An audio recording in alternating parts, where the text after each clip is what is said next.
here with Whitney Henderson, and just out of curiosity, I was going to ask you, what sparked this trip? What made you decide to run 3,000 miles across the country? It's kind of based around the concept of running from Disney park to park. Mm-hmm. I used to be a Disney entertainment employee, and back on January 8th, I ran the Goofy Challenge, which is running a half marathon on Saturday and then a full marathon on Sunday. And then in the same calendar year, if you run a Disneyland, the half marathon, then you get this coast-to-coast medallion. Okay. And I kind of wanted to bump it up a notch and be like, I'm just going to run across America. And then I love to run, and I am pretty talented at it, and I thought, why not use my talents to bring some good to charities as well, for Souls and Charity Water. And speaking of that, what made you choose the two charities, Souls for Souls and Charity Water? I did some volunteer work in Haiti right after the earthquake, and that's where I found out about the two charities. And I can't imagine doing this run without proper footwear and without clean drinking water. It would be impossible. So what has been the hardest part of your journey so far? Toughest part so far? I'd have to say it was there's a stretch from about Cross City to Perry, Florida, and there were a couple stretches where there was nothing. The highway was just a ghost town, and I'd be looking on my Google Maps to say, oh, there's a gas station like 10 miles up the way, but I'd get there and it would be just all boarded up, and I'd be like, great, I'm out of water. The gas station's not here anymore. And so I have had people drive up to the next gas station and come back and give me water, and there's good people out there, and I wouldn't be able to do this really without some of the people I've met along the way. What was the training that you went through before you decided, hey, I'm going to run across the country today?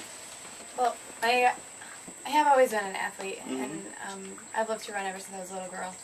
I've ran a lot of marathons, a lot of half marathons, ultra marathons, and such, but on average every week I do run between 20 to 40. Wow. But I mean, how do you train to run across America? How do you train to run over a marathon a day? But it is definitely my dedication and my willpower is what's fueling me to do this. Absolutely. Sure. You're setting a world record by being the youngest female to run solo cross country in a little over 3 months. What's going through your mind? Honestly, if my body will hold up. Knock on wood, I'm almost halfway, and I'm feeling very strong and very healthy, and my body's plugging along and holding up, but I am worried about the second half of this trip for sure, and it's gonna test me to as far as I'm sure I can go. So it's just the stretches of nothing, the trying to ration my water supply. It's going to be interesting. Okay, so I want you to picture yourself. Imagine yourself. You just reached the California Cup. How do you expect to feel?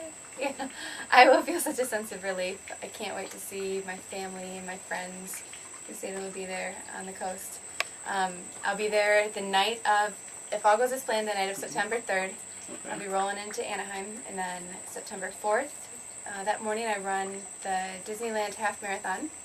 September 5th, I'll run the last 14 miles to the coastline with my family and friends, and I will just be very grateful, very thankful.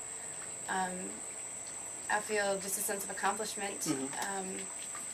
I will, of course, have such gratitude for the people that have helped get me to where I am, because without just the people such as yourself who have helped me every step along the way, it's those people and those memories that will be running through my head. So walk us through a normal day on the road for you. Oh gosh, I try and hit the road before sunup or just as soon as the sun rises, and I'm normally out there pounding the pavement for the majority of the day, sunup to sundown, and I do try and take about an hour break during the middle of the day just to get out of the heat. But So you try not to run during the hottest part of the day, obviously. I try not to, but it's if you also do the math, it's hard to if I want to get that mileage, I have to be running the majority of the day. But yeah, no matter wherever I'm staying the night before, I just pack up, head on out, and then by the evening I'm trying to just set up the next place I'm going to stay. But during the day, it's figuring out what I'm going to feed myself. Obviously, if you're doing something this athletic repetitively over and over every day, nutrition has got to be on top of your mind as far as absolutely, but you can't run into McDonald's. That's what I do. Well, sorry about that. McDonald's, Subways, but Right. gas stations. But Gotta keep yourself fueled. when I can't get a home cooked meal, it's like heaven on earth. Well, I want to thank you for your time and Thank you so the much. pleasure of this interview. Good luck on your journey. You've made it this far, so I don't think you're going to have a problem making it to California. If you can go, where did you start, by the way? Fort Lauderdale, Fort Florida. Lauderdale. You've gone from Fort Lauderdale. We're here in Livingston, Texas, in Polk County. So you made it to Texas over. This is halfway through your journey, as you said, so I really don't see how you won't be able to finish this. So good luck. Thank you very much.